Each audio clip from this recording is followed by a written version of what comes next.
Il y a une question qui me trotte un peu dans la tête, c'est... Mais il peut te vendre n'importe quoi. Non.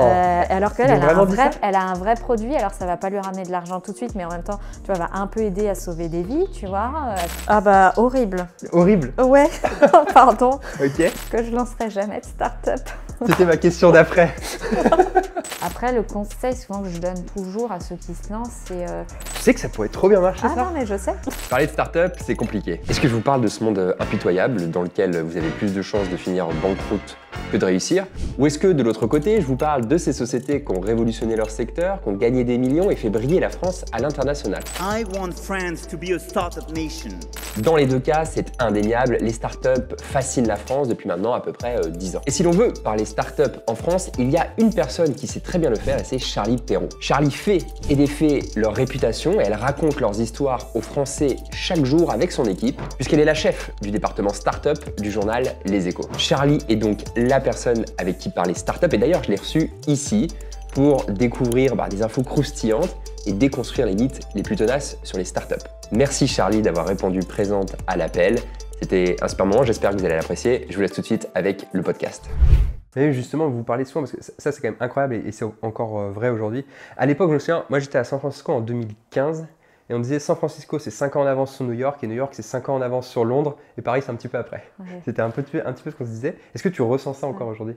De moins en moins. Ouais. Il y a toujours un décalage. Là, on l'a vu sur la, tu sais, un peu la déconfiture des financements, où eux, c'est vraiment arrivé, toi, tout début 2022, même fin 2021.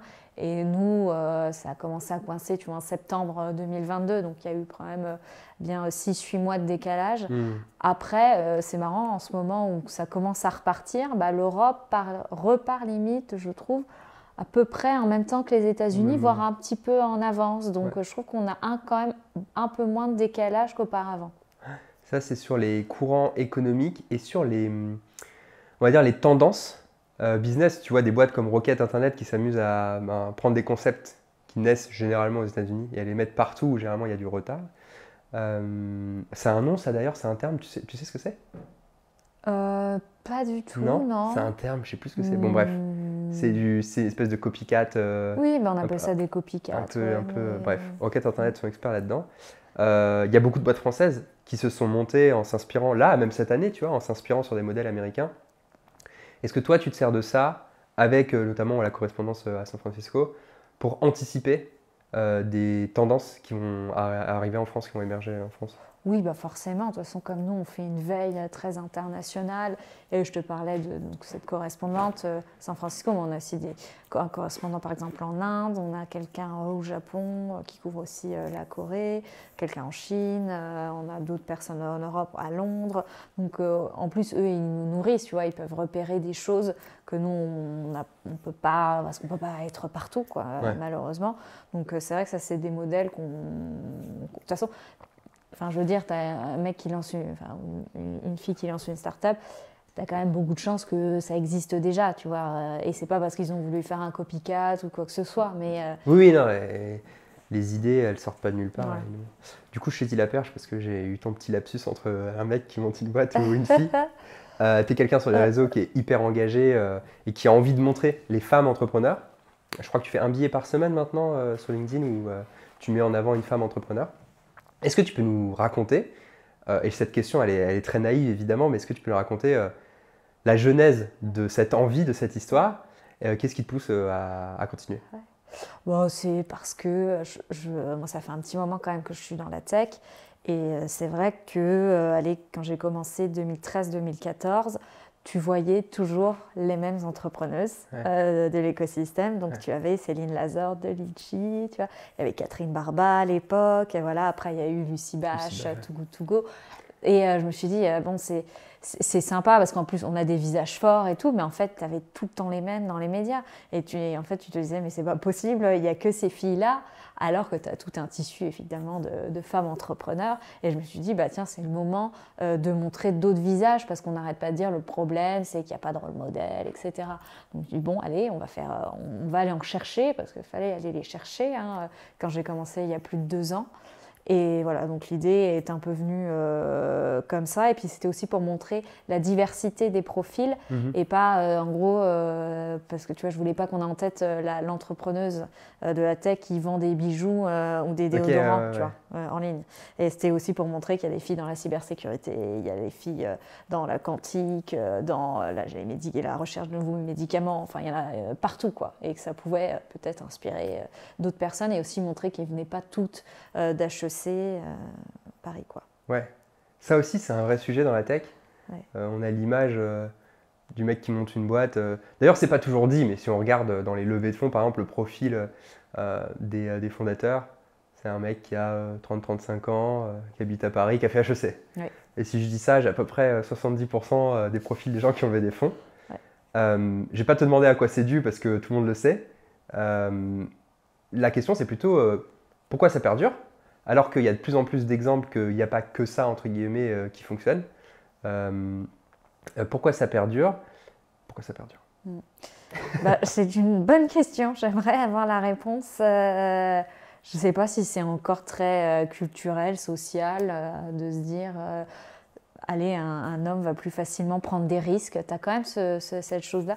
Il y a une semaine ou deux, on a publié une étude qui a été faite par l'incubateur Willa, qui accompagne des femmes, France Digital et Roland Berger. Ils ont fait une étude un peu savoir pourquoi les femmes se lançaient et pourquoi les hommes se lançaient, enfin un peu les... Et là, tu voyais qu'elle mettait 10 ans avant de se lancer dans l'entrepreneuriat. Donc, tu as aussi peut-être ce décalage qui fait qu'elles arrivent beaucoup plus tard que les hommes. Que, tu vois, ceux qui sortent d'HEC, ils montent direct une boîte. Elles vont aller travailler, vont être un peu consultantes, voilà, et seulement après, elles vont se lancer. Et elles auront moins de capital en plus pour se lancer, parce que tu es quand même un peu moins bien payé, toujours. Et c'était intéressant de voir encore toutes ces différences. Et en gros, elles se lancent souvent parce que...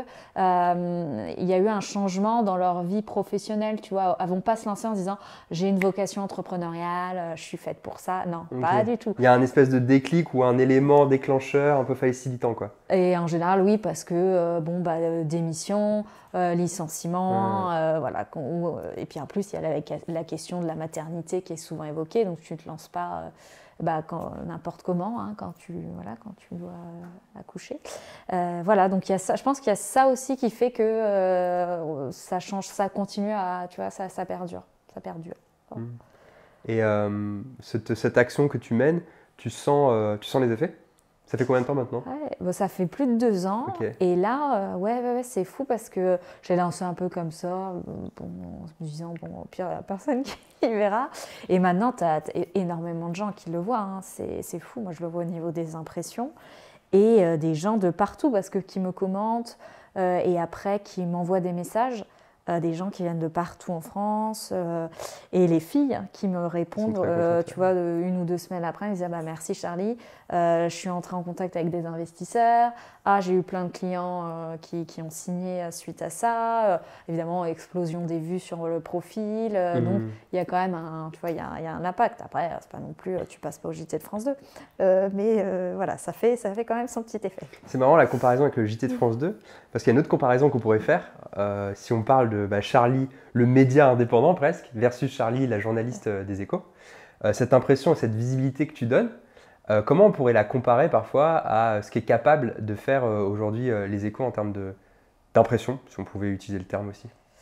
J'ai aucune idée de les impressions. Alors parce qu'on a les vues, donc les visites sur le site, et maintenant les Échos aussi un compte LinkedIn, tu vois. Et c'est d'ailleurs une des premières sources aujourd'hui de trafic, c'est LinkedIn. Alors que ça reste quand même encore Google, évidemment, avec je ne sais jamais comment ça s'appelle. News, Google Actualité. Ouais, c'est ça. Non, c'est un autre nom. C'est un peu ça, Google News, je ne sais plus. Donc, il y a ça. Et c'est vrai que maintenant, LinkedIn à fond. Ça, c'est quand tu regardes, tu as un article qui est publié, tu regardes la provenance des lecteurs, LinkedIn numéro 2. Ouais. Ok. Ouais, c'est vraiment deux. Donc maintenant, ils ont créé un compte où voilà, ils font du contenu tous les jours, ils reprennent les articles des journalistes. Des fois, ils vont en faire, tu vois, des petits des carousels, voilà. Et même maintenant, depuis, ça doit faire 3-4 mois, ils reprennent mon rendez-vous hebdomadaire de femmes. Donc en disant, tu vois, le mardi, Charlie vous présente la fondatrice de la semaine, et après ils remettent mon post. Voilà. Et c'est bien parce que ça fait connaître aussi à d'autres gens. Et non, c'est bien parce que ça amène plein d'autres profils très très différents. Et maintenant, j'ai plein de, tu vois, d'associés hommes qui disent ah bah tiens, voilà, je te présente mon associé femme, faut que tu la rencontres. Ouais. Bon, alors j'ai plein de maris aussi ou de copains. Ok. Alors là, presque toutes les semaines. Il y a eu pas longtemps, j'ai eu un garçon qui m'a recommandé sa maman. Génial. donc c'est assez rigolo. Ouais. Trop Et bien. maintenant beaucoup de femmes qui viennent aussi me dire ah tiens, j'aimerais bien qu'on se rencontre. Alors que franchement, il y a 2 ans, tu vois, elles se mettent pas en avant. J'aurais pas osé? Non, C'est ouais, ça que tu veux dire? elles n'osaient pas, ouais, pas du tout. Ok. Et du coup, pour continuer sur LinkedIn, je suis certain qu'il y a certains articles des Échos qui marchent moins bien que tes publications LinkedIn. Du coup, ça amène à la question de la pertinence et le rôle des médias traditionnels, les Échos étant pour moi un média traditionnel, versus les médias individuels émergents. Comment tu positionnerais ces deux choses? C'est quoi ta vision là-dessus pour toi? Tu vois, ça on est en cours de réflexion, tu vois, sur ces sujets parce que LinkedIn, ça fait pas très longtemps encore qu'on a perçu un petit peu le potentiel de ce réseau social. Donc maintenant, on est partenaire. Donc c'est vrai qu'on essaye des choses. Du coup, on a quand même la chance, enfin, on est privilégié parce qu'on peut imaginer des choses avec eux. Tu vois, on a un contact voilà, assez fréquent. Ok. Quand ils ont lancé, tu vois, les newsletters, on a été mis au courant rapidement. Moi, maintenant, j'ai ma newsletter en plus hebdomadaire qui est sur LinkedIn. Ok. Vraiment, c'est C'est quoi, c'est un article, c'est ça? Tu fais un article LinkedIn? Oui, voilà. Et c'est et Ils après promeuvent ça. ouais, et tu reçois après toutes les semaines donc ta notif en disant c'est la newsletter qui est sortie, mais c'est vraiment c'est les Échos mais avec Charlie. Ça fait un peu bizarre de dire comme D'accord, ça. c'est-à-dire? Avec ma tête, tu vois. Ok. C'est quand même ma newsletter, même si c'est derrière brandé les Échos, tu vois. C'est brandé les Échos. Ouais. Mais c'est bien marqué, tu vois, comme c'est avec mon profil. ouais, ok. C'est quand même, voilà, je sais pas comment ça marche, enfin, mais voilà. Donc on essaye des choses comme ça parce que de toute façon c'est là où les gens sont. Mais en particulier sur la rubrique Startup.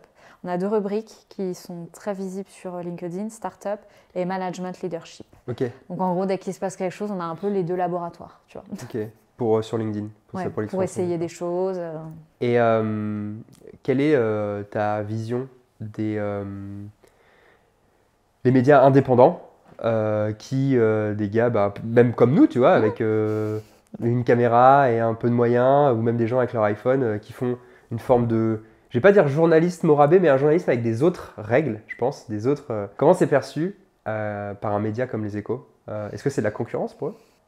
Pas trop, non. Alors après, je ne peux pas représenter les Échos Ouais. sur ce truc. Mais moi qui lis quand même pas mal de newsletters, qui regarde un peu quelques chaînes YouTube, du podcast, c'est pas du tout le même, tu vois, la même, façon de traiter Pas du tout. l'information. Ouais. Il y a pas longtemps, j'étais à un événement sur l'influence LinkedIn. Il y avait un YouTuber que je ne connaissais pas parce que voilà, je suis un peu vieille. Elle s'appelle Gaspard G. Ok. Deuxième, je connais pas non plus. Qui est très très actif, qui a beaucoup d'abonnés pour le coup, un peu du style Hugo Décrypte. Ok. Et il reçoit aussi, là il avait reçu la patronne d'Engie, tu vois, et il touche énormément de gens. Mais tu vois, c'est pas, et même s'il fait un travail très sérieux, il a une équipe de journalistes avec lui, un peu comme Hugo Décrypte. Ouais. Mais tu vois, Hugo Décrypte, tu vas pas avoir l'information du siècle, si tu veux. Ouais. Tu auras un très bon résumé et c'est super qu'il arrive à donner envie aux jeunes de se renseigner sur 5-10 minutes. Mais c'est pas lui qui va aller chercher une info, qui va sortir une enquête, etc. Donc, il réutilise le travail des journalistes. Ouais. Mais c'est marrant, j'ai eu cette discussion, on parlait de Carlos Diaz tout à l'heure dans son podcast, très bon podcast Silicon Carnet, Ouais. Allez-y si vous ne connaissez pas encore. Il expliquait qu'en fait, et je trouvais ça très juste, s'il n'y avait pas les journalistes qui allaient chercher cette info, qui allaient la faire émerger, c'est compliqué pour ces médias-là de faire leur travail. Leur valeur ajoutée à eux, c'est une opinion, c'est de pouvoir donner une opinion et que les gens puissent suivre des médias peut-être de plus en plus nichés avec déjà des points de vue. Là où peut-être, mais tu m'arrêtes si je me trompe, le média classique a plus un rôle il doit rester impartial le plus possible, neutre sur l'information. Oui, oui, puis toi ou quelqu'un d'autre, votre fonds de commerce, c'est pas non plus d'aller critiquer si tu veux tout, parce qu'après, tu as quand même envie que ton audience, elle vienne, tu vois, elle vient pas pour ça en fait. Elle vient pour se renseigner sur un sujet effectivement très, très précis. Donc, ouais, c'est pas. Non, ça me choque pas. Ok. J'ai une question pour toi parce que tu es quand même une spécialiste en France du coup des startups, tu les as étudiées plus que beaucoup de monde. Il y a une question qui me trotte un peu dans la tête, c'est est-ce qu'on peut quand même être une startup si on n'a pas des baby-foot dans ses bureaux? Oui, maintenant c'est de plus en plus le cas. Franchement, c'est fini un peu le temps des baby-foot, des trucs, des salles de sieste, tout ça. La crise est un peu passée par là quand même. Déjà, tu réduis un peu la taille de tes bureaux. C'est plus du tout. Alors, ils ont quand même des bureaux un peu sympas, hein, mais c'est plus l'argument principal, quoi. On s'en est quand même en plus beaucoup moqué pendant 2-3 ans. Donc non, même nous, aux Échos, on a un baby-foot. C'est vrai? Oui. C'est une vraie start-up. Et du coup, toi, tu es spécialisé vraiment dans ce truc des startups. Donc, je crois que c'est FinTech en particulier et InsurTech qui sont parmi tes spécialités, mais la startup en général. Je crois que tu fais ça depuis toujours, en fait, depuis que tu as commencé ta carrière. Qu'est-ce qui t'a donné envie de faire ça? C'est une occasion ou c'est une envie? Comment ça s'est passé? Non, c'est une occasion. Je n'étais pas en école de journalisme, ça va me dire j'ai trop envie de parler de start-up. Dommage. Non, mais en plus, c'était jeune, t'imagines. À l'époque, j'ai fait 2012-2013, je terminais, c'était ma dernière année d'études. Et en fait, non, j'étais en alternance. Donc, je cherchais un média qui voulait me prendre. Et à l'époque, il n'y avait pas beaucoup de médias qui faisaient de l'alternance. Et j'avais fait des études d'économie. Donc, je voulais quand même être dans l'éco. Mais je ne savais pas trop quoi. Et puis, il y a un média qui venait de se créer sur la transformation digitale. Je me suis dit, tiens, c'est marrant, ça va être sympa. Et donc, j'ai créé la rubrique Startup là-bas. Je faisais tous ces sujets-là, Open Innovation. Donc, je te parle de ça à l'époque. Toutes les licornes qu'on connaît aujourd'hui, elles venaient à peine de naître. Et voilà, je suis restée. En fait, ça m'a bien plu. Il y avait toujours plein de nouvelles choses à raconter. En fait, je suis restée. J'ai juste changé de média à chaque fois. Ok. Et maintenant, avec ces années d'expérience, comment tu dirais que la startup en tant qu'entité, l'entreprise, elle a changé en France entre ce qui se passait il y a 8 ans et maintenant où ça s'est quand même popularisé? Oui, t'as quand même, c'est ça s'est popularisé. Avant, c'était pas du tout cool d'entreprendre et de créer sa start-up. Pas cool. Non, c'était genre, mais qu'est-ce que tu fais, tu vois, pourquoi tu vas pas travailler dans un grand groupe, voilà. Aujourd'hui, c'est vraiment normal, je te dis, stylé de le faire. Donc, ça a un petit peu plus ouvert le champ des possibles à plein de gens. Tu as aussi un peu plus d'ingénieurs qui créent leur boîte, ce qu'on ne voyait pas quand même il y a quelques années. Avant, c'était très école de commerce, même si ça reste toujours très école de commerce. Mais là, tu as un peu plus de mélange. Alors, tu vois, si tu as quelqu'un dans une école de commerce, quelqu'un qui a fait Polytechnique, là tu es sur un duo gagnant. Donc voilà, je dirais que c'est à peu près ça qui a pas mal évolué. Et puis, ça s'est aussi bien densifié. Au départ, on était très marketplace et SaaS B2B. Tu voyais presque que ça, et un peu de B2C évidemment, avec Yuka, des choses comme ça. Et c'est vrai que là, maintenant, tu as vraiment de tout. Enfin, on a des trucs en cybersécurité, en green tech, en industrie, tu vois, de la food tech. Enfin, c'est fou. Enfin, il y en a vraiment pour tous les coups. Il y en a partout, c'est incroyable. Avant, c'était un peu les pirates. Et d'ailleurs, ce truc, ça me fait penser, ce truc d'être start-upper. À la base, c'était pas un truc de grande école, c'était un peu un truc de pirates. Des gens qui avaient des idées, qui voulaient lancer un truc, qui ne savaient pas trop comment.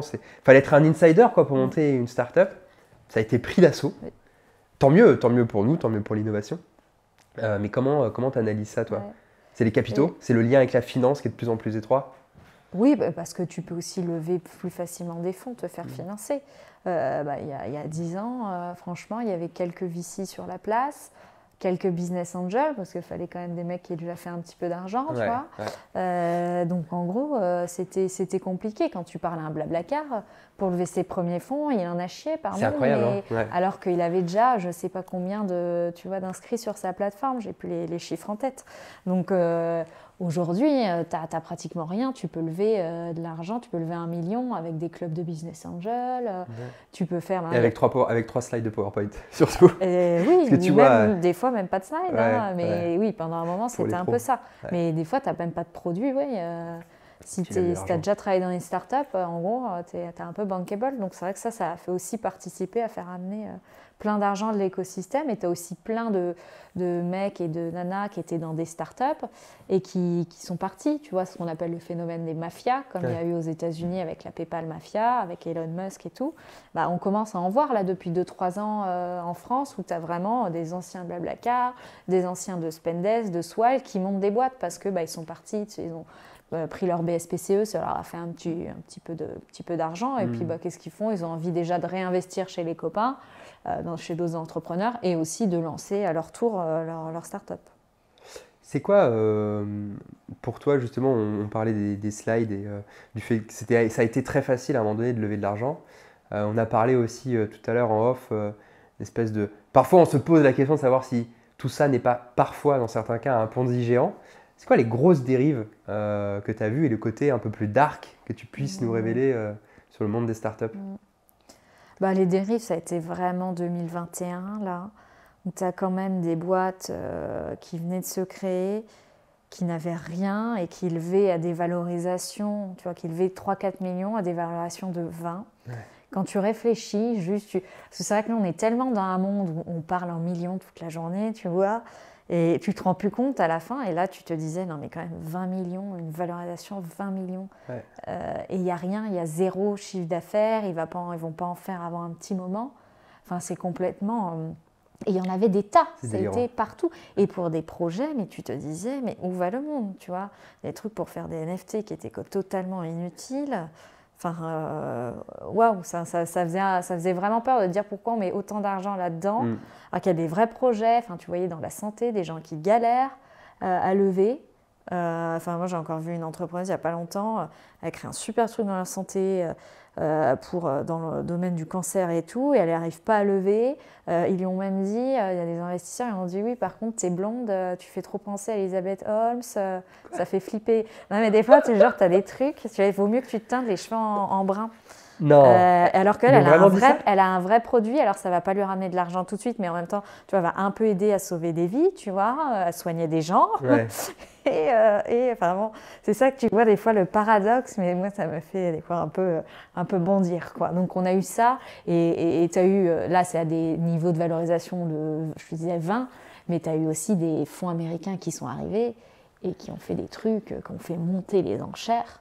Mais c'était n'importe quoi. Et puis là, on ne voit pas encore les catastrophes, tu vois. Parce que là, les valos ont été, tu vois, une boîte comme Conto valorisée à plus de 4 milliards. Et à un moment, il faut redescendre. Enfin, tu vois, tu as des gros assureurs qui ne valent pas 4 milliards. Enfin, même des banques. C'est difficile d'être valorisé moins que ce que tu as levé. Ouais. Un Conto a levé 600 millions, tu te dis, bon, moi ça me choque moins un Conto qui lève 600 millions et qui vaut 4 milliards.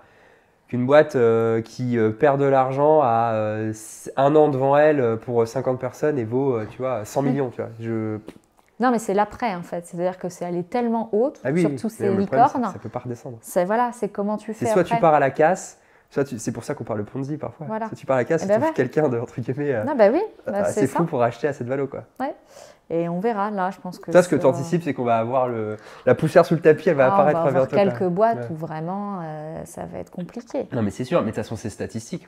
Je crois que c'est le taux de succès des startups, c'est entre 5 et 10%. Tu as le chiffre? Non, parce que c'est dur de savoir c'est quoi une startup, tu vois. Ce que je peux te dire, tu vois, nous, on est spécialisé, donc ça, c'est B2B, dans le logiciel, 4% des boîtes arrivent à faire plus que 1 million d'euros par an. Ah ouais, c'est 4%.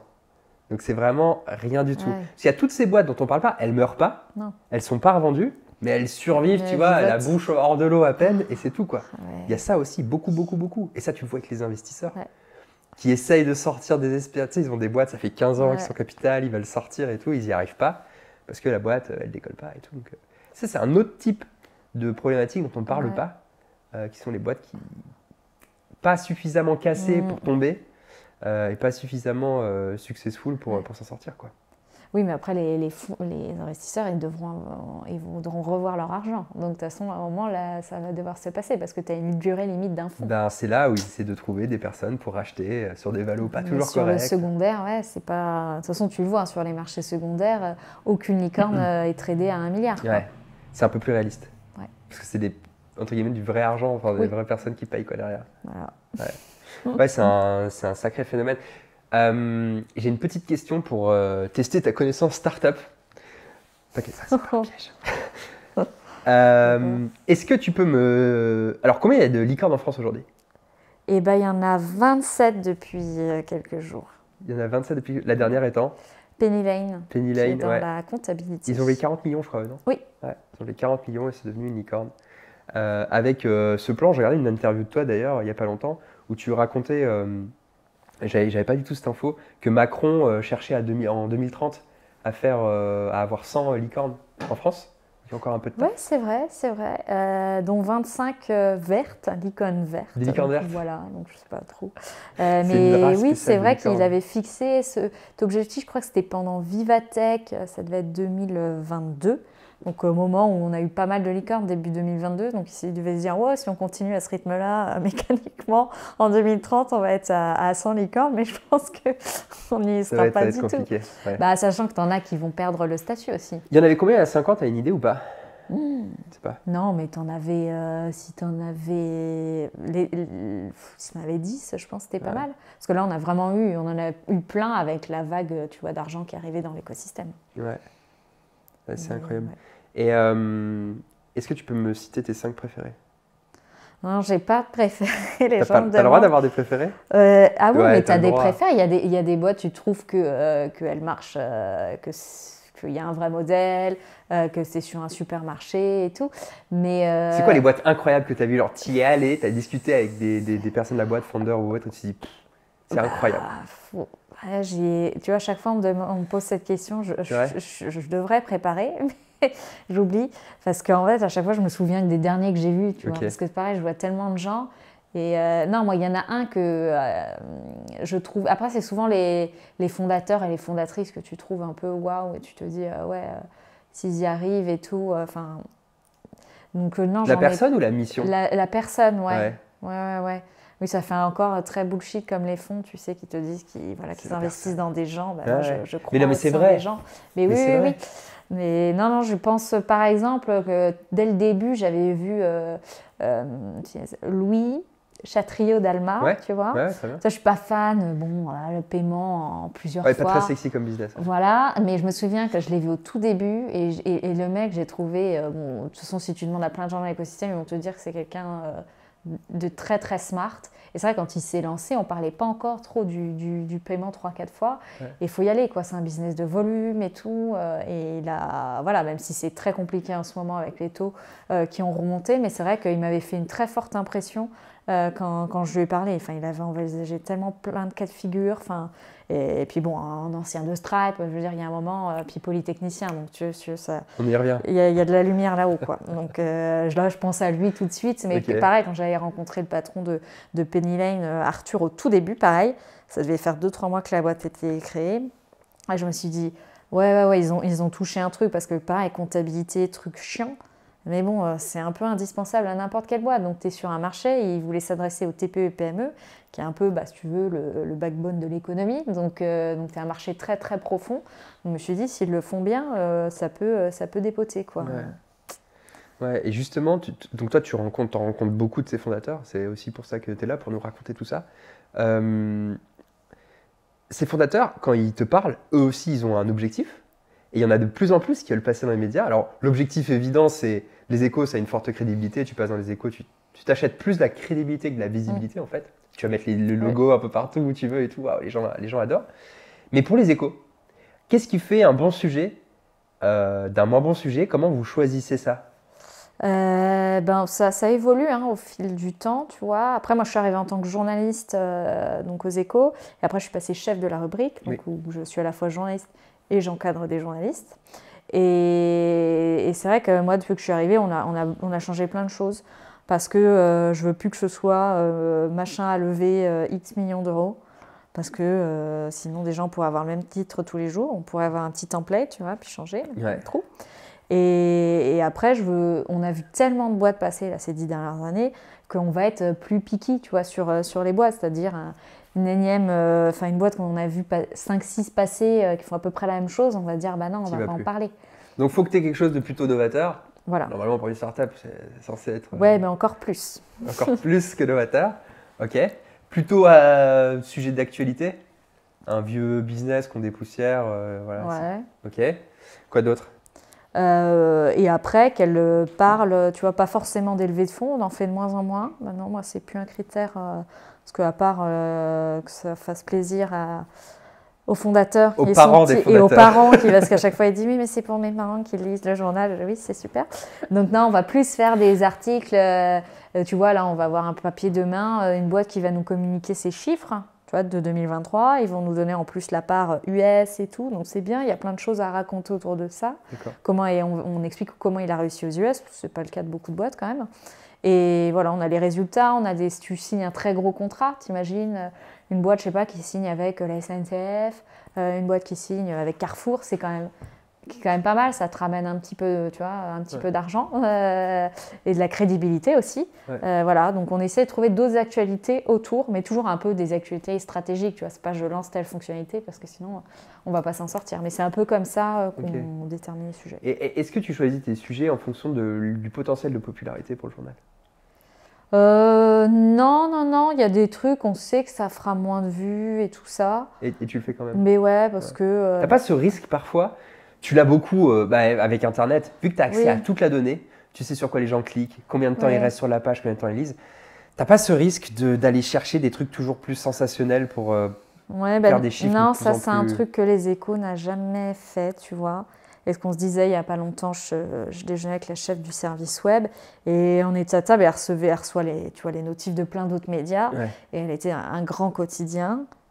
Plutôt classé à droite et on recevait la notification, mais c'était découvrez les 5 destinations pour partir au ski où il fait trop beau, enfin je sais plus, un truc d'un genre.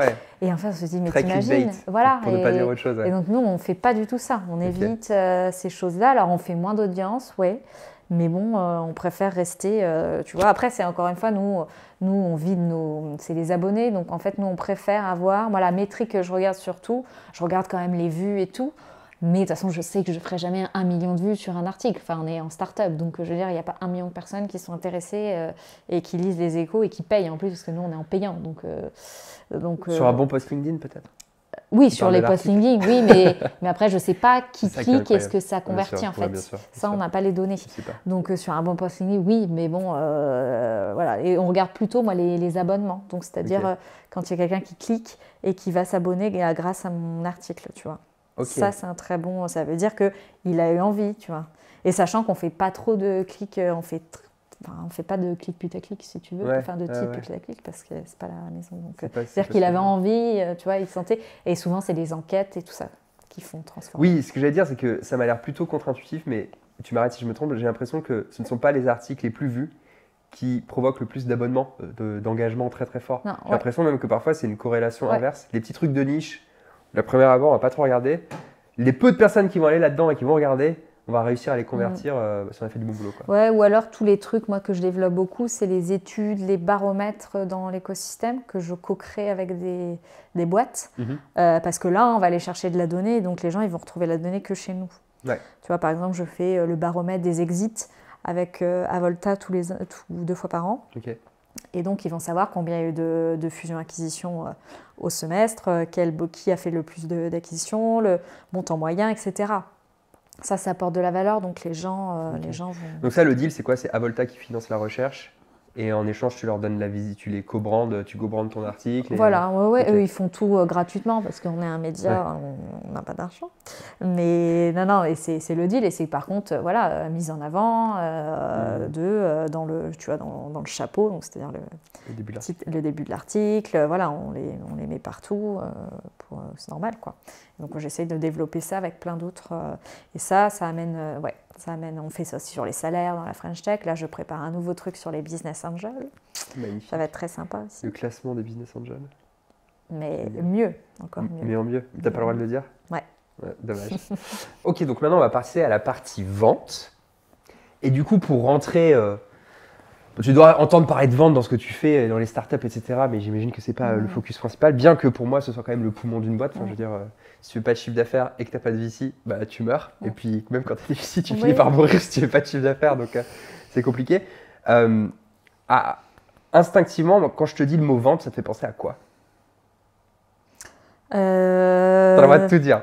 Ah bah horrible. Horrible. Ouais, pardon. Ok. Non, parce que moi-même j'ai fait de la vente, tu vois, Ok. quand j'étais étudiante et je trouvais ça, mais je détestais cet exercice. Ouais. Je le faisais bien Ouais. au début, quand je faisais les entretiens, c'était nickel. J'étais au Galeries Lafayette, j'étais en aéroport aussi. Mais alors, j'avais pas la fibre, je détestais ça. J'avais pas envie que les gens dépensent leur argent. Ok.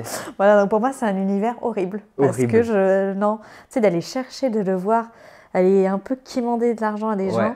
Moi, je trouve ça, c'est pas dans ma nature, mais après, il y a des gens, moi j'ai des amis qui le sont, et ouais, ils sont faits pour ça, ils adorent, c'est un challenge, quoi. Ouais. Second temps, des fois, c'est dur. Mais non, moi, ça me... Non. Et c'est marrant ça. Et du coup, donc ça t'évoque le mot horrible parce que c'est quémander de l'argent aux gens. C'est comme ça que tu vois. Comment, à ton avis, les vendeurs, eux, ils se voient comment? C'est quoi leur métier? Bah, ça doit être... ils doivent voir ça comme un challenge, quoi. Ouais. Tu vois, de se dire à chaque fois... Et tu sais d'où ça te vient alors je vais t'expliquer, je vais te donner un petit peu plus de contexte parce que j'ai pas envie que tu aies l'impression que je te cuisine pour rien, mais grosso modo, en France et dans d'autres pays en réalité, il y a effectivement cette vision que le commercial, c'est un mec qui va aller gratter tout ce qu'il peut, faire la danse du ventre pour séduire ses prospects et leur soutirer de l'argent. Alors que chez nous, on est tout l'inverse de ça. On est convaincu de tout l'inverse que ça. Et notre postulat de base, c'est de dire que vendre, c'est aider un acheteur à acheter. Et c'est tout, en gros. Donc il y a d'autres notions qui rentrent en jeu, d'expertise, d'écoute, de construction de solutions, qui sont des trucs qu'on n'entend jamais. On n'entend jamais ça, tu vois. Je t'ai dit vendre, tu m'as dit horrible, c'est pas pour rien. À ton avis, d'où ça vient? D'où ça vient cette notion, cette définition, ce ressenti sur la vente dans l'inconscient collectif? Parce que ce que tu dis, évidemment, je suis pas étonné, beaucoup de gens pensent ça, quoi. Ah oui, tu vois, non, je me suis dit parce que c'est pas dans mon univers. Enfin, je pense un jour, il y a que un mec, tu je vas lui ai dit, ça t'évoque quoi le sales? Il m'a dit, bah sales, c'est sale. Ah ouais.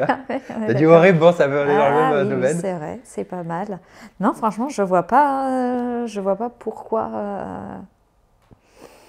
Parce qu'en plus, je veux dire, on a plein de modèles, quoi. Puis t'as tout dans la vente, quoi. Ouais.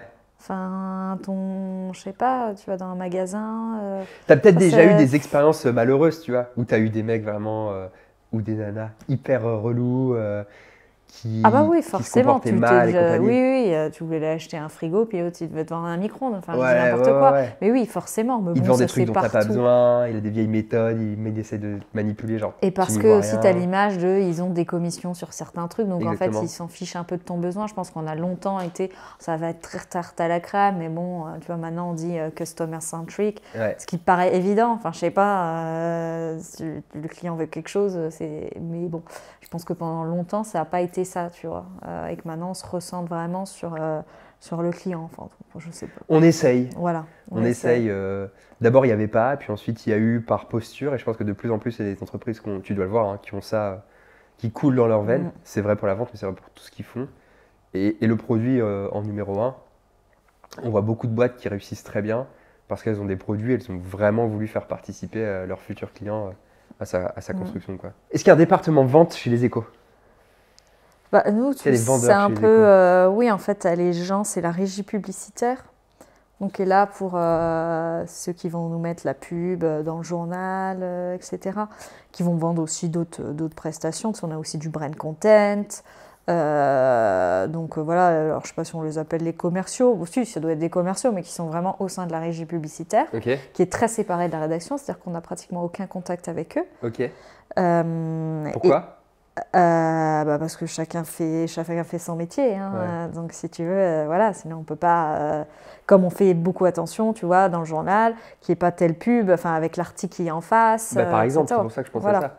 Donc voilà, c'est pour pas du tout qu'il y ait de connivence entre les deux, donc chacun fait son métier. Donc voilà, après on a des contrats un peu plus longs sur toute l'année, par exemple je sais pas, avec BPI France, donc qui est un très gros annonceur qui va avoir de la pub sur le papier, sur le print, et puis après on peut faire des émissions avec eux. Donc voilà, il y a plein de choses. Et après on a par exemple un département événementiel où là on va avoir des commerciaux qui vont aller aussi. On a soit nos propres événements, tu vois, soit on est co-actionnaire d'autres événements, donc tu as aussi ces gens-là. Je pense aussi à quelqu'un qui s'occupe de tout ce qui va être abonnement B2B, donc aller vendre de l'abonnement aux entreprises. En fait, ça c'est un peu étalé un peu partout. Et je pense aussi tout ce qui va être partenariat, événement, mais dans le genre, dans le style, tu vois, tu as un gros événement, je sais pas, d'IA, on va essayer de vendre des abonnements contre de la visibilité. Enfin, tu vois, tu as plein de mécanismes, voilà, et tu as aussi des gens qui sont là-dessus. Donc, c'est très, très vaste. Tu les connais, ces gens-là? Moi, je les connais, mais je suis une des rares journalistes à connaître tous ces gens, mais parce qu'il y a beaucoup d'enjeux au niveau start-up, justement. Il y a beaucoup de choses qui se passent. Donc, ce qui fait que la plupart, je les connais bien. Un peu moins la régie, je les connais un petit peu. Mais sinon, ce qui n'est pas très courant chez les journalistes. Et alors, est-ce qu'ils sont fidèles à leur réputation? C'est ça ma question. Après, nous, ils font très attention. Tu vois, moi déjà, ça m'est déjà arrivé qu'il y en ait un des directeurs, il est venu, on a pris un café tout bêtement, mais il a quand même prévenu mes supérieurs pour pas qu'il y ait de soucis. Donc, tu vois, j'ai pas une relation... je pense que c'est pas la même qu'avec les autres. Tu vois, ils font très attention pour pas nous brusquer. Tu vois, ils veulent pas qu'on pense que on doit parler de tel client. Tu vois. Donc, je peux pas te dire. Ok, tu as une relation, mais qui est quand même assez contrôlée. Voilà, avec exactement. Ok. Tu les vois pas à l'œuvre, etc. Tu sais pas. Non, tu vois, on n'est pas aux mêmes étages. Enfin, on peut ne jamais les croiser. Ouais, ok. Mais après, tu vois, ça me fait. Moi, après, maintenant que je les connais, il y en a. Dès que j'ai des startups ou des boîtes qui me disent tu peux me mettre en relation avec la régie, je vais le faire, tu vois. Je sais qu'il y a des gens. Ah bah non, je peux te dire qu'il y a des journalistes ils vont peut-être pas prendre le temps. Moi, ça me fait plaisir de me dire, attends, si on peut faire rentrer de l'argent au journal, tant mieux. Et puis même, tu vois, je fais un événement, des fois, je vais penser à des trucs. Je pense que c'est à des formations, à force d'être dans le monde des startups. De temps en temps, je suis, oh putain, lui, ça serait pas mal, on pourrait faire un truc avec lui. Ouais. Et même s'il n'y a rien, je dis, tiens, je te mets en contact avec la personne de la régie, il y a peut-être quelque chose. Ok. Et on verra, tu vois. Ouais, tu fais un peu de sales toi aussi, quoi. Ouais, vite fait. Très loin. T'as vu dans les différentes rencontres, il y a des startups qui t'ont marqué de par leurs canaux justement d'acquisition, leurs canaux de vente, ou des startups, tu vois, souvent on parle de Doctolib, qui a une manière de vendre très particulière. Est-ce que c'est quelque chose que tu as pu aborder dans ton job? Pas trop. Après, ça passe beaucoup, je trouve, par le fondateur, la fondatrice. Ouais. J'en ai rencontré très peu qui sont des tarés de la vente, tu vois. Ok. Et qui font que ça...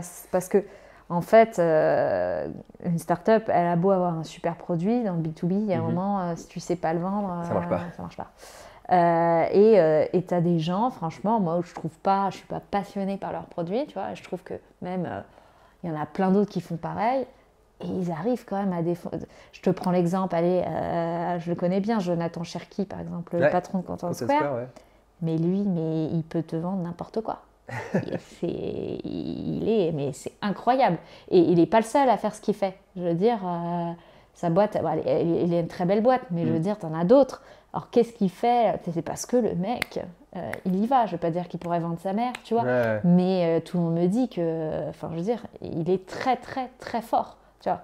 Et en plus, il a tout de suite compris qu'il fallait aller aux US, donc il s'est installé là-bas, je crois que c'était en 2016, il est allé à fond, quoi. Et il a compris que c'était comme ça, et surtout aux États-Unis. Mais à un moment, t'en as plein d'autres autour, donc il faut y aller. Ouais, donc toi, tu penses que ça vient aussi des fondateurs, cette culture vente qu'il peut y avoir dans les startups. Et tu vois, je relis ça avec des fondateurs, on en rencontre tous les jours, et souvent la peur de vendre, qui vient de la répute, de tout ce qu'on associe à la vente, elle fait aussi qu'on n'a pas forcément envie d'investir du temps dans ses équipes. Et aussi l'amour du produit, tu vois. On dit, mon produit, il est vraiment génial, il va se vendre tout seul, c'est exactement ce que tu disais tout à l'heure, ou c'est pas vraiment le cas. Et c'est important aussi de dire à ces gens-là que, en fait, si t'aimes pas la vente, c'est pas forcément un problème. mais que la vente, c'est pas sale, et que si c'est pas toi qui le fais, il faut absolument que tu trouves quelqu'un qui le fasse, parce que ça va pas être magique. Mais ça, c'est surtout vrai pour les primo-entrepreneurs, si on peut dire comme ça. Parce qu'assez vite, un mec qui a réussi une boîte, il sait qu'il va falloir investir là-dedans, quoi. Donc, ça passe par le fondateur. Ouais, tu as eu des moves, là, je pense, notamment le patron de Swile, Loïc Soubéran, quand il a annoncé qu'il avait réussi à avoir Carrefour, tu vois. Ouais. Je sais pas si tu te souviens, il l'avait piqué à Edenred, quand même. Ok. Et la boîte, elle était toute jeune, hein, je sais plus si elle avait 3 ou 4 ans. Et en fait, il est très fort parce qu'il est arrivé, il a dit bon, je vous fais gratuit. Et puis on teste. Et puis si ça marche pas, tu vois. Enfin, je sais plus exactement, mais en gros. Ouais, il avait quelque chose de très agressif. Tu vois, voilà, de façon. Et puis ça a marché, quoi. Ouais. Donc une fois, parce qu'il savait que son produit. Mais il fallait le faire, tu vois. Il avait envie, il a pris un risque, et ouais. Il a assumé. Et pour ça, il est très fort sur il a fait plein de paris comme ça. Après. Mais c'est vrai, enfin maintenant que tu le dis, tu vois, quand je regarde, c'est vrai que les boîtes qui ont des cultures sales hyper fortes, en fait, ça vient d'en haut, et c'est parce que les fondateurs, ils avaient cette culture de base, quoi. Ouais, petite théorie. Et qui tient très bien la route. Voilà. Qui tient très bien la route.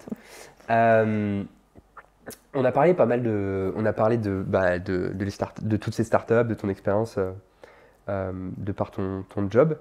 Toi, depuis ces années où tu suis les startups, qu'est-ce que tu as appris beaucoup de choses aux gens, tu as appris beaucoup de choses aux Français à travers tes articles, à travers ce que tu fais dans les échos, ce que tu fais sur LinkedIn. Qu'est-ce que ces startups, elles t'ont appris depuis toutes ces années? C'est quoi les leçons à tirer pour toi? Que je lancerai jamais de start-up. C'était ma question d'après. Désolée. Que tu lanceras jamais de start-up, ok? Pourquoi? Voilà. Oh bah non, mais je vois la galère que c'est. C'est une galère. De toute façon, je savais que je n'aimerais pas faire ça. Mais ouais, c'est tellement plein de problèmes. Et encore, moi, on ne me les dit pas tous, tu vois, parce qu'évidemment, ils sont toujours très optimistes et ils ne veulent pas raconter les mauvaises nouvelles. Mais bon, vraiment, tu le sais, quoi, que tu fais que gérer des problèmes, en fait. C'est ça, toute la journée. Donc voilà, ce calme. Mais c'est incroyable que tu dis ça parce que du coup, tu es confronté tous les jours à des gens qui veulent te montrer le meilleur possible de leur monde. C'est quand même ça leur job. Et malgré ça, tu te dis, non mais vous avez l'air de tous galérer, les gars, c'est incroyable, quoi. Oui, non, parce qu'il ne faut pas croire que tout de suite, machin a revendu, c'était un long fleuve tranquille, tu vois, c'est pas vrai. Mais après, il y a des super histoires, hein. Je ne remercie pas le tableau et il y a des super trucs. Mais non, ça je laisse. Pourquoi j'ai cette impression que les médias parlent beaucoup des boîtes qui réussissent bien et pas beaucoup de toutes ces boîtes qui n'y arrivent pas? Parce que si tu lis les journaux et que tu vois cette stat que 5% des boîtes en fait s'en sortent vraiment, même tu parles au VC, ils disent nous en fait c'est 10% de nos investissements qui rattrapent les 90 autres % qu'on perd, c'est ça notre business model. Donc bon, tu dis ça colle, les chiffres collent. Comment t'expliques que quand on lit les médias, on a plutôt l'impression que tout le monde réussit, que c'est la fête, plutôt que de se dire en fait non, il y a 90% des gens qui se plantent dans cette aventure, quoi. Bah là, un peu moins, parce que quand même, on est arrivé où il n'y a plus d'argent. Donc, si tu lis un peu les échos, c'est vrai qu'il y a d'autres trucs pas un jour sur deux, mais machin, redressement judiciaire et tout. Mais ça, c'est un truc, c'est parce qu'ils sont complètement fermés, tu vois. Ils ne veulent pas du tout parler d'échecs, des choses qui ne marchent pas. Tu as essayé avec certains... Bien sûr qu'on a essayé. Et pourquoi, à ton avis, ils ne veulent pas en parler? Déjà, c'est un milieu... tu es sur du non-côté, donc tu n'as pas accès aux informations financières des boîtes. Donc, à partir de ce moment-là, c'est compliqué. Tu le sais qu'au moment, elles se retrouvent en redressement judiciaire, où là, tout est public sur le greffe. Donc on a encore du mal. On a réussi à le faire sur quelques boîtes, mais ça prend beaucoup de temps, parce que c'est de l'enquête, et que nous, on est sur un quotidien. Et déjà, moi, mon boulot, c'est tous les jours de sortir des articles. Donc en fait... si j'arrive à publier 2 enquêtes dans l'année, c'est genre pas mal, quoi. Mais ça m'aura pris tout mon temps perso, parce que tu n'as pas le temps. Tu le fais sur ton temps perso? Parce que sinon, tu peux pas. Ça prend vraiment ton temps, parce qu'il faut que tu ailles essayer de trouver des anciens salariés qui veulent bien te parler, des investisseurs, et tous les investisseurs ne veulent pas parler. Enfin, ça prend beaucoup de temps. On peut raconter... Tu vois, moi, j'ai raconté Miro bien après, tu vois. Mais c'est bien parce qu'au moins, ça a permis d'avoir plus de gens qui avaient plus de recul, donc étaient plus prêts à parler de ce qui s'était passé. C'est redescendu un petit peu toute la pression. Et j'ai réussi à avoir beaucoup de documentation et ça a été très... Ouais, c'était hyper intéressant. Enfin, moi, j'ai eu très bon retour de cette enquête, mais ça m'a pris tellement de temps. Ouais. Mais c'est top, en tout cas, qu'il y ait des gens qui fassent le taf pour montrer ça au grand public, parce que on se le disait tout à l'heure, on est aussi dans un microcosme où parfois on a accès à de l'information un peu privilégiée parce que ça fait partie de notre job et qu'on parle aux fondateurs toute la journée. Mais il y a plein de gens qui voient ça de l'extérieur, tous ces millions levés qu'on voit sur BFM, etc. et qui ne savent pas. Et c'est cool d'avoir des gens qui essaient de présenter l'information aussi d'une manière un peu différente et aussi neutre, peut-être dépassionnée. Le faire à distance, comme ce que tu as fait, je pense que ça permet de faire ça. Qu'est-ce que tu aurais envie de dire aux personnes qui montent leur boîte, qui ne sont pas forcément des startups? On a tendance à se comparer quand on n'a pas levé des millions, etc. Qu'est-ce que tu aurais envie de dire à ces gens sur la vérité du monde des startups, de ce qu'on a appris jusqu'à présent? Qu'il faut, il faut enlever tous les clichés justement qu'on a en tête parce que c'est pas facile effectivement d'aller lever de l'argent, hein, surtout aujourd'hui, je veux dire, il suffit pas d'avoir une petite équipe et voilà. Enfin, il faut faire attention, c'est un monde qui est bourré de codes. Si t'as pas les bons codes, tu rentres pas dans les cases, c'est compliqué. Ouais. Et c'est un peu dommage. Après, je vais pas encourager à dire aux gens rentre dans les codes, mais malheureusement, pour rentrer dans ce milieu-là spécifique des startups, c'est comme ça que ça marche. Tu as un exemple de code que tu peux nous partager? Mais c'est rien que quand tu les entends parler, c'est toujours data-driven, en fait, ils parlent tous, ils ont plein de mots anglais qui arrivent, tu vois, alors que des fois, tu te dis, c'est bon. Et ce que tu veux dire, c'est que si toi, tu n'as pas ces mots-là et ce vocabulaire, tu peux être un peu mis sur la touche. Ouais, c'est un peu quand même. C'est pour ça que d'ailleurs, les femmes arrivent aussi moins élevées, elles ont moins ces codes-là, concrètement. Après, le conseil souvent que je donne toujours à ceux qui se lancent, c'est de faire du réseau. Ça, c'est essentiel pour moi. C'est genre de faire partie des clubs, de 2-3 clubs. Tu peux pas t'éparpiller partout, mais de plein de réseaux. C'est de ne pas hésiter à demander des choses à n'importe qui. Tu vois, un autre fondateur, une autre fondatrice, un investisseur, quelqu'un que tu as vu, demander des conseils, d'envoyer des messages. Des fois, les gens répondent pas, mais des fois, ils répondent. Ça, c'est pour moi le truc fondamental et c'est là où tu vas créer de business. Que la personne, tu l'as rencontrée peut-être il y a 2 ans, puis en fait, maintenant, elle a un super poste, je sais pas où. Et voilà, c'est comme ça que tu fais du business. C'est le gros conseil que je donne. Et encore plus aux femmes qui ont plus de mal à networker, tu vois. Et il y a pas longtemps, j'étais à un club, j'animais une soirée, c'était le Woman Sales Club. Ok. Je sais pas si tu connais. Ouais, j'ai déjà vu passer des choses sur. Voilà, fêtaient leur 1 an. Ça a l'air très bien. Et il y avait 200 personnes un soir. Donc 200 incroyable. femmes? Exactement, il y avait 2-3 hommes qui étaient venus quand même. Comment ils ont eu le droit? Qu'est-ce qui s'est passé? Je ne sais pas ce qui s'est passé. Il y avait le patron de Malte qui était là, parce que ses équipes lui ont dit de venir, il ne savait pas. Il ne savait pas que c'était réservé aux femmes? C'était, ouais. Donc, mais c'était super intéressant. On avait 4 filles sur scène, la patronne d'Adobe France, tu vois, par exemple. Okay. Donc une fille de Coursera, enfin, c'était super intéressant. Voilà. Donc faire plus de ça. Ah ouais. Et est-ce qu'il faut que les fondateurs ils fassent des relations presse et ils cherchent à apparaître dans les journaux? Et si oui, c'est quoi tes bons conseils pour faire du PR correctement? Il faut avoir un truc intéressant à dire. Ouais. Ça paraît bizarre, mais le nombre de gens qui arrivent comme ça, je veux parler de ma boîte, tu sais. Tu peux faire un article sur moi, on est géniaux. Et puis après, ils ne comprennent pas pourquoi ils ne passent pas au JT. Ouais. Donc voilà, avoir une belle actualité, soit parce que tu as lancé quelque chose, soit peut-être parce qu'il y a une réglementation qui est passée, tu vois. En disant, regardez, nous, on permet de, ça nous bénéficie, ou je sais pas. Enfin, tu as aussi d'autres choses dans l'actualité sur lesquelles tu peux te raccrocher. Et ça, il faut y penser aussi, tu vois. Se raccrocher à l'actualité. Ouais. Ok, super. Oui, donc si tu n'as rien de spécial à dire, ça sert à rien. En plus, tu grilles des cartouches, j'imagine. Voilà. Et puis, il ne faut pas croire tout de suite que, tu vois, tu me rends compte, moi, je fais un café tous les matins, un déjeuner tous les midis. Tu fais un café tous les matins, c'est-à-dire avec une autre personne? Oui, je fais un café avec un tel et un déjeuner avec, je sais pas, quelqu'un d'autre. Tu essayes toujours de rencontrer un max de monde. Ouais, voilà. Mais sauf qu'en général, moi, c'est de l'informel. Je ne vais pas écrire dessus. Mais par contre, tu vois, je me serais souvenue de cette rencontre. Et puis à un moment, quand tu auras un tel sujet, je serai tiens, tac. Peut-être la personne. Alors des fois, tu n'auras pas de nouvelles de moi pendant 1 an. Et des fois, peut-être 2 semaines après. Enfin voilà, je sais pas. Il ne faut pas croire que tu rencontres quelqu'un, qu'un journaliste tout de suite va te publier un article. Hein. Pas du tout. Non, bien sûr. Ouais, évidemment. J'ai une dernière question pour toi. Toi, Charlie, la citoyenne, on en parlait tout à l'heure. Si tu n'avais pas été journaliste, qu'est-ce que tu aurais fait? Qu'est-ce que tu aurais eu envie de faire? Oh, je sais tu sais pas? Non. Tu as vu tellement de choses. Tu dois peut-être avoir eu des débuts de vocation ou des envies au moins. Non, c'est dur parce que ça fait quand même un moment. Hein. Ouais. Non, ou sinon j'aurais été plutôt dans le milieu genre artistique, tu vois. Ok. Oui. Quel domaine? Ouais. Quelle partie?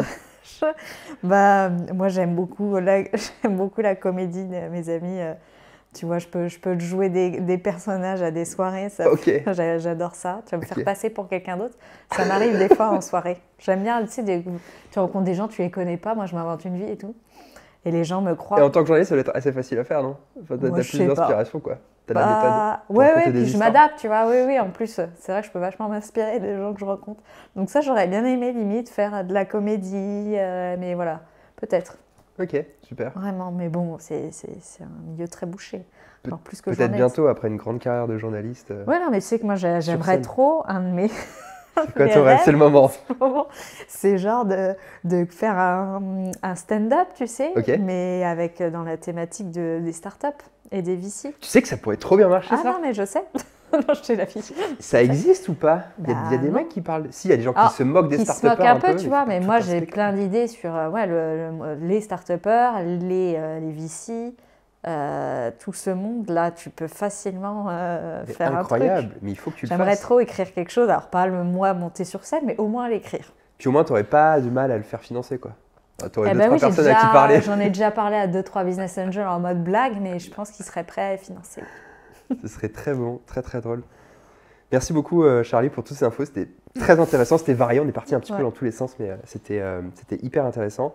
Si les gens veulent continuer de te suivre, de savoir ce qui se passe sur l'actu startup, de suivre tes portraits aussi une fois par semaine, c'est quoi le meilleur moyen pour eux de le faire? Bah, LinkedIn, oui, parce que je publie tous les jours.